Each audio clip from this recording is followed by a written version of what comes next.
चीनचा भारताच्या अरुणाचल प्रदेशावर व इतर बऱ्याच मोठ्या भूभागावर डोळा आहे, ही गोष्ट आता जगजाहीर आहे.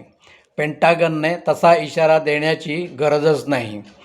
चीनशी आज ना उद्या युद्ध होणार हे माहीत असूनही, तसेच आधुनिक युद्धात होणारा सर्व दूरविध्वंस रोज टी व्हीच्या पडद्यावर दिसत असूनही आपण त्याकडे डोळेझाक करून आपल्या देशाच्या बजेटमधील संरक्षणासाठीच्या असलेल्या तरतुदीवर अवलंबून राहून झोपून राहणार असू तर परमेश्वरच आपले रक्षण करो.